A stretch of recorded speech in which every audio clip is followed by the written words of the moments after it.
President of India is not merely a ceremonial one. Perhaps that is why the Rashtrapati Bhavan has seen many a standoff between Prime Minister and President, between the Constitution and Convention. There are those who occupied Rashtrapati Bhavan with dignity and grace, and there have also been some who ended up as being merely rubber stamps for the Prime Minister of the day.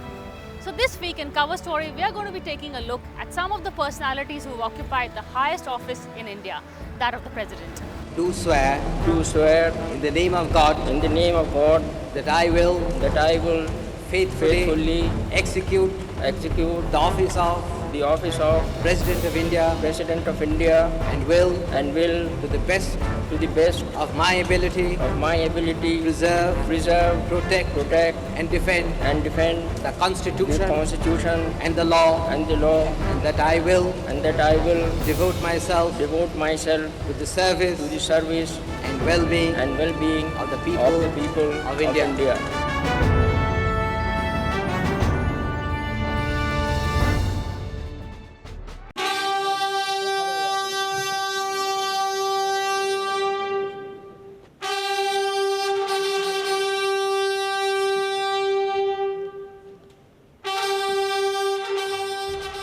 President Pranab Mukherjee was elected as president under a UPA government, but he is known for his cross-party network. A former Congress leader, he traces his lineage back to Indira Gandhi's cabinet. I, Pranab Mukherjee, do swear in the name of God that I will faithfully execute the office of President of India and will, to the best of my ability, preserve, protect and defend the Constitution and the law, and that I will devote myself to the service and well-being of the people of India.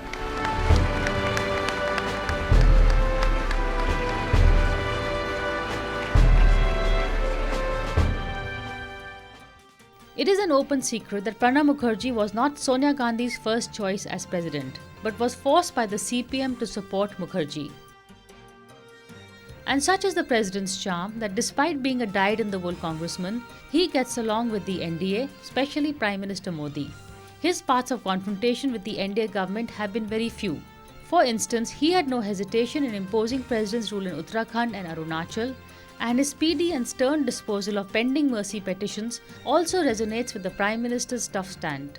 The one point where President Pranab Mukherjee has been somewhat critical of the Modi government, however, could be the implementation of demonetization. Though he initially welcomed the move, he has of late voiced his criticism.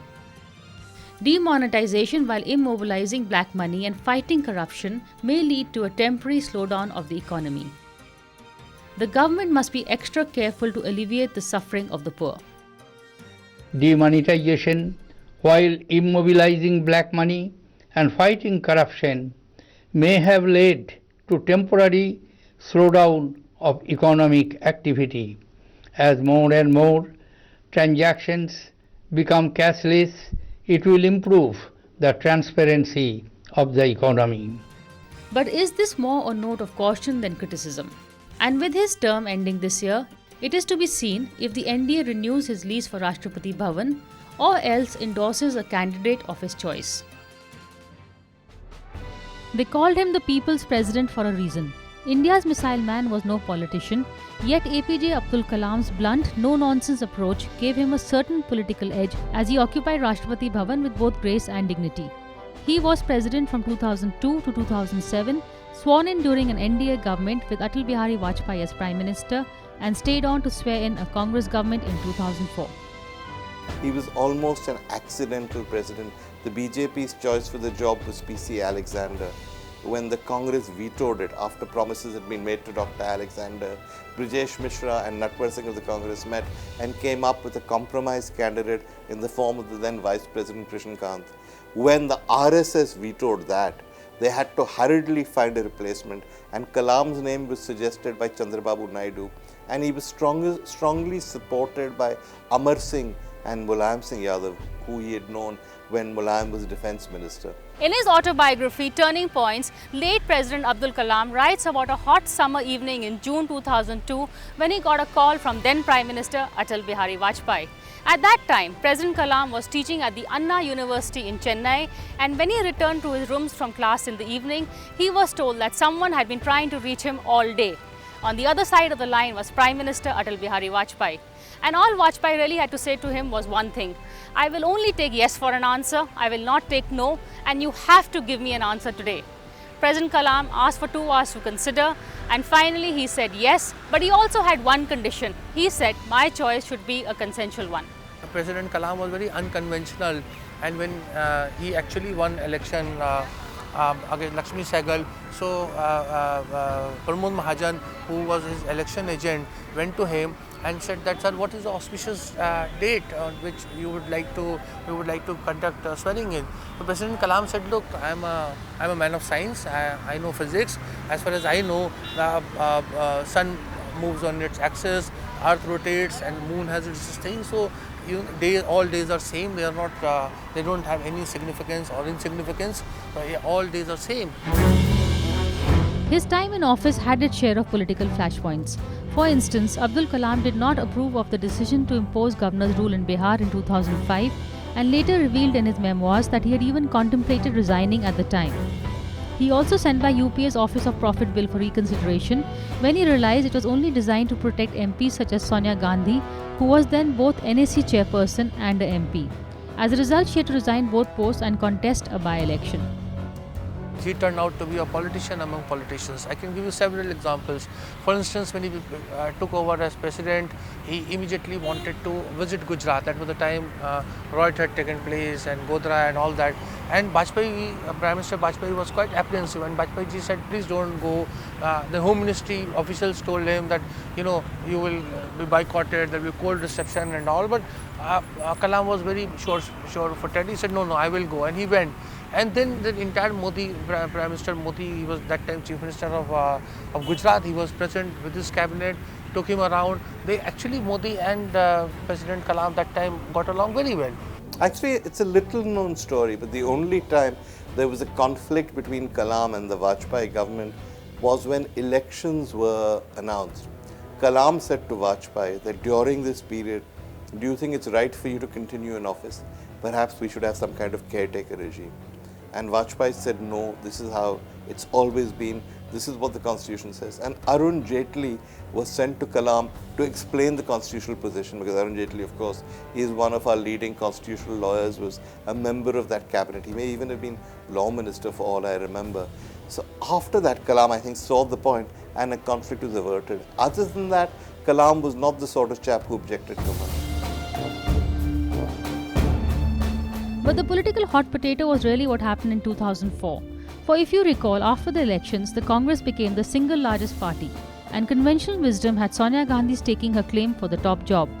She did visit then President Abdul Kalam to stake the Congress claim, but also told him that it was not her but Manmohan Singh who would be the UPA's Prime Minister candidate. According to BJP leader Subramanian Swamy, it was President Kalam who cautioned her against taking claim as Prime Minister on the grounds that she was a foreigner. However, in his memoir, Kalam doesn't seem to support this theory, simply saying that the Rashtrapati Bhavan Secretariat had to rework the letter appointing Dr. Singh as the Prime Minister and invited him to form the government. She was to meet him at 5 o'clock to stake her claim. 17th May 2004. At a little before 5 o'clock, Manmohan Singh reads out a letter which came from the Rashtrapati Bhavan at 3:30, superseding the letter he had written the previous day, inviting her to form the government. 340 letters were given by Sonia Gandhi's office to the President, staking her claim, each individually written, including a letter from Ms. Sonia Gandhi herself. I, Sonia Gandhi, member of Parliament elected from Raebareli, hereby propose Ms. Sonia Gandhi for Prime Ministership. How can she say that I didn't want to? It's very hard to know what happens between the leader of a party and the President of India, because those conversations are privileged and confidential. But there is, as far as I can see, no evidence that Dr. Kalam ever objected to Sonia Gandhi becoming Prime Minister, nor is it clear on what grounds he could have done so, even if he'd wished. I mean, she'd been elected to Parliament. She was the leader of a coalition which had a majority. So how could he, even if he'd wanted to refuse it, how could he have refused her? Moreover, Dr. Kalam himself has always dismissed the story And to set the rumor straight, in his autobiography, he narrated a series of events which makes it clear that it wasn't ever true that she asked him for the job and he said no. So ultimately, we have to decide. If you want to believe that Dr. Kalam stopped Sonia Gandhi from becoming Prime Minister, then you have also got to believe that Dr. Kalam is a liar. Because when he was asked about this, he's denied it. In his autobiography, he's denied it. So why would he deny it? There were others too who left their own presidential mark at Rashtrapati Bhavan, starting from our first president Dr. Rajendra Prasad, who, if the rumours are right, did not get along too well with our first Prime Minister Jawaharlal Nehru. They differed on the oldest of political issues, a turf war for greater power. Letters between the two reveal that the former sought to widen the powers of the president. However, Nehru countered him by pointing out that the framers of the constitution had clearly opted for the parliamentary form of government as opposed to the presidential form. The two also fought over Nehru's pet Hindu Code Bill. Prasad made it very clear that he would not assent to the Hindu Code Bill even if it was passed. And when the matter came up before Parliament, during the provisional Parliament, 13 members spoke and not one of them spoke in favor of Jawaharlal Nehru. In the early days of our republic, roles had not been etched out. Remember that all of these people were freedom fighters together. Gandhiji was the towering figure and the rest there were some differences, but they saw themselves broadly as equals. Now suddenly you have a structure in place and the president has one role, the prime minister has one role. It took them time to get adjusted to these new roles.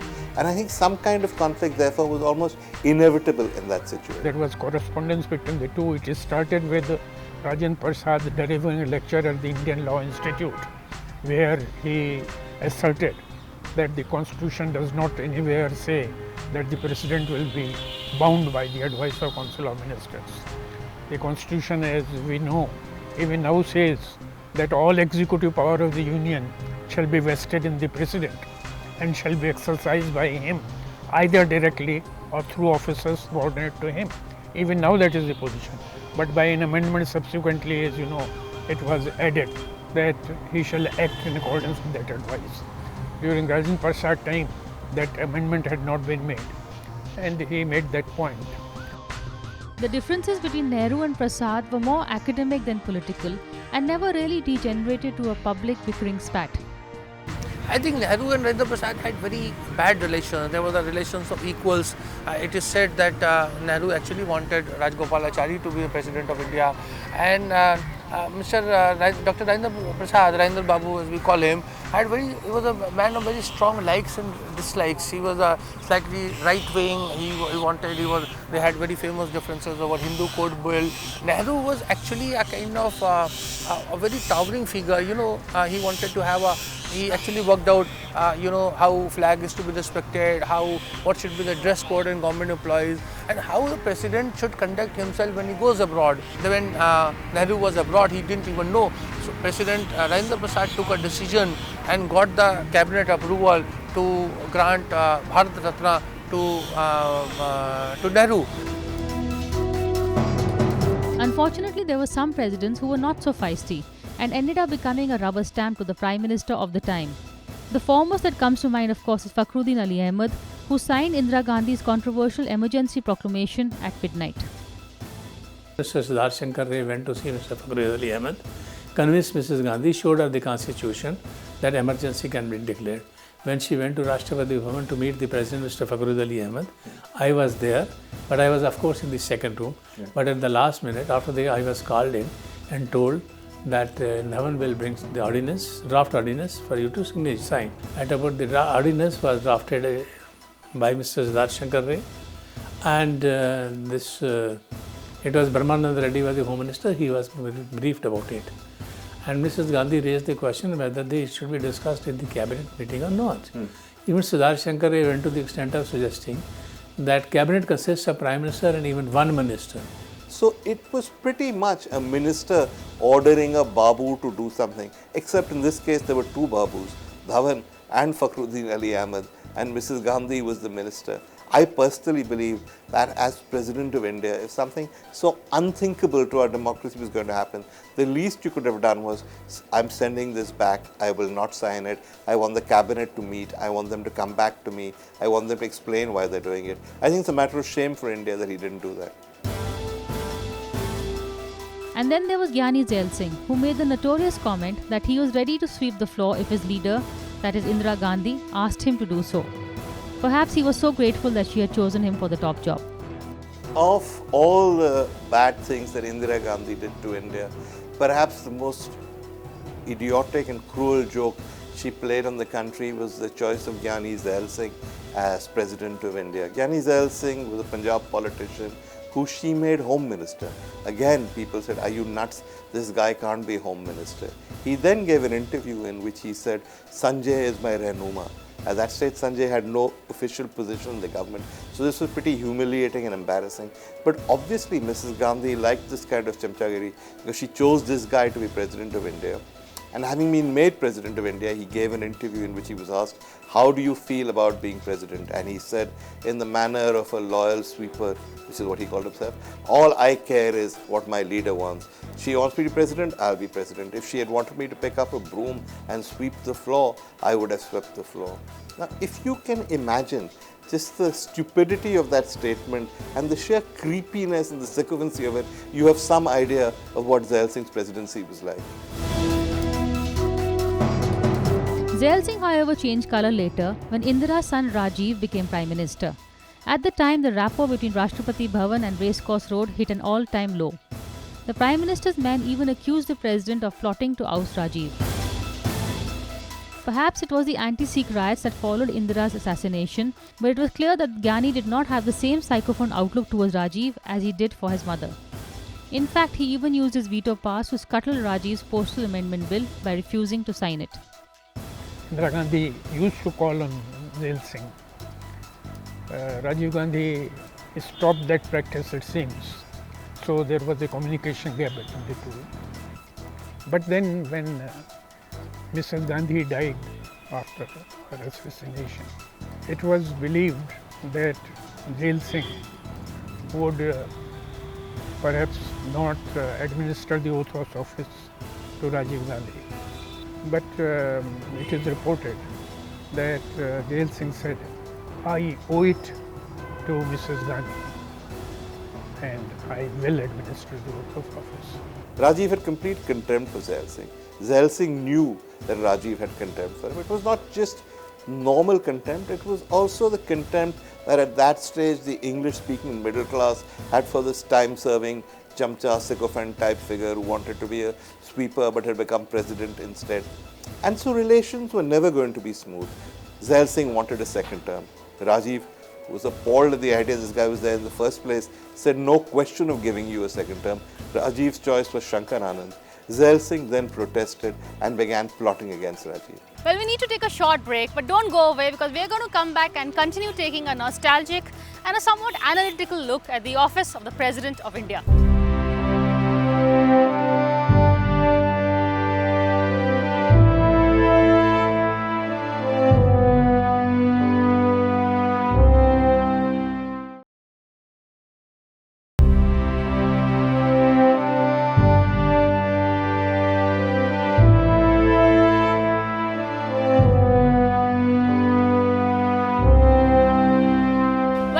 Cover story as we take a look at the office of the President of India and some of the personalities who have graced India's highest office.